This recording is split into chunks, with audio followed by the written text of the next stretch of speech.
These are P3 EdExcel chapter 7, exercise 7B integration question. 7B dealing with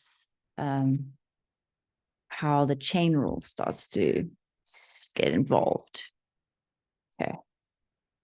So this is the chain rule here. And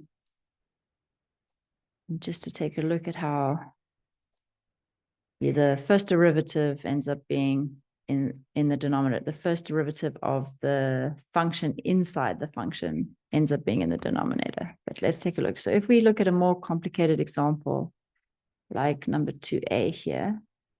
So number 2a asks us to integrate. It's got an e function inside it, got a sine function with another function inside it. So you can see there's lots of functions inside functions. So when we're dealing with, when I say a function inside a function, it's not just your baby ex, it's got a function inside it. And it's not just your baby sine x, there's a whole function inside that bracket. So first thing I want to do is if you just look at, if y was 2x, then dy dx would be just 2. And if y was 2x minus 1, then dy dx would be 2. So that is the pink. I've just done the first derivative of the pink part. So when you're dealing with the chain rule in P3, what you want to do is you want to divide by that first derivative, as well as all the other steps that you would usually have to take. So if we take number 2a here,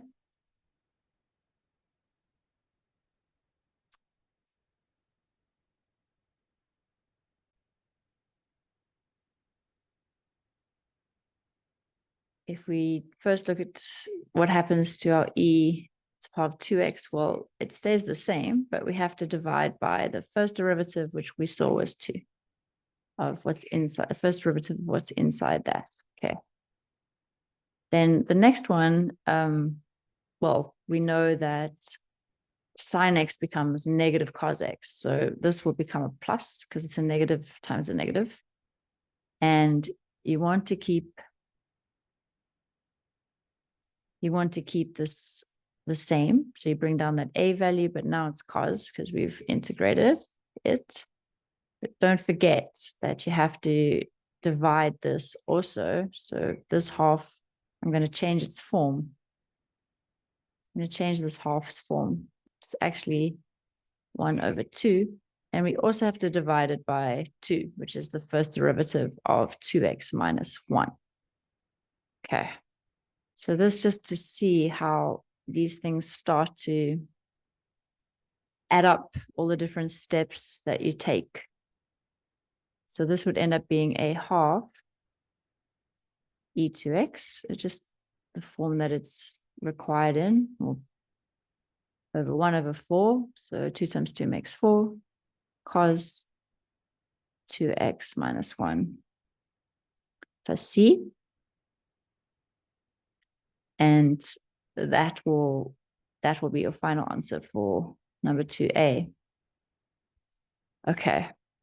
Number 2b, I'll quickly do just to give an example of how sometimes you need to expand before you even start. Now, there's always different ways to do these questions. There's no sort of one right answer in math. That's not how it works. There's just different ways. There's ways that work, and there's ways that work less well or less fast, more specifically. And sometimes there's ways that don't work at all. So we're looking at 2b. The first thing I'm going to do is I'm just going to treat that as if it's, 2 brackets the same. So there's ex, that's squared. We can see that ex plus 1 is just repeated twice. So if we were to expand these, if we times out these brackets, we would end up with e2x. So ex times ex is e2x plus EX plus another EX. So we have plus 2EX plus 1. Okay. So this is what we're really, and this is one way to sort of approach this question. This is what we're really differentiating. So if you look at our chain rule, we can just immediately find our integrand as take the differential of the function inside the function times by the original function for EX. And this one, you just bring it, it's exactly the same. And finally, 1, this would be an x to the power of 0. So 0 plus 1 would be 1. So 1 times 1. Okay, it's just x. Don't forget plus c. I did something wrong here. This first one. So you divide because we're integrating. Integrating, you divide by the first derivative of what's inside the brackets. Okay. Final answer, just in the form it's wanted, a half e to x plus 2ex plus x plus c. Perfect. Question 2c gives us a nice opportunity to see how we can use these or how we can't use these all the time and we need to rearrange or. So first thing I would want to do is get rid of those brackets. So we times it in. So we do sec squared 2x times by 1 is just sec squared 2x.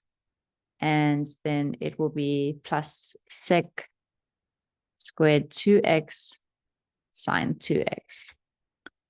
Okay, so I'm looking at, I see there's a sec squared, but not sec sine. So that will work for the first one, but it won't work for this. This is in with respect to x. So we probably need to rearrange that. So let's take a look at how we can do that. So keeping the sec the same, sec squared 2x for now. And we're going to split this up. Well, first thing I ask myself is what is sec? It's 1 over cos.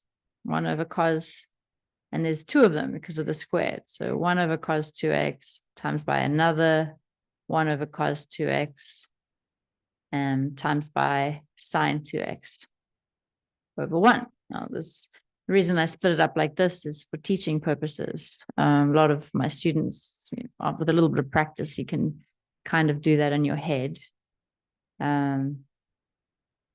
What we're trying to make it look like is one of these. And I always think, well, maybe it's sec tan, or cosec cot. Those are the ones that have this sort of combination. So I think this one looks like it's going to be sine over cos. So sine over cos makes tan. And then we have sec tan. So we've got the correct form. Okay. So I think that should be enough before we start. So sec squared 2x and cos 2x is just sec 2x. So the squared has been taken care of and it's tan 2x. And this is with respect to x. So we use this one and we're going to use this one. Okay. First one, nice and easy. Sec squared of something is just going to be the same thing, but don't forget that we're using the chain rule. So the chain rule, we divide because integrating, you divide by the first derivative of what's inside the bracket. So sec squared goes to tan. So it'll be tan 2x, exactly the same, divided by 2. Tan 2x divided by 2. And then sec tan goes to sec x. So we have sec 2x, because obviously you keep the same form, but because it's a function inside a function, we say divide by 2. And then last step, plus c. Just to, this is exactly the same thing as a half. So just to show you that's from the answer sheet, that will be the same thing. Okay,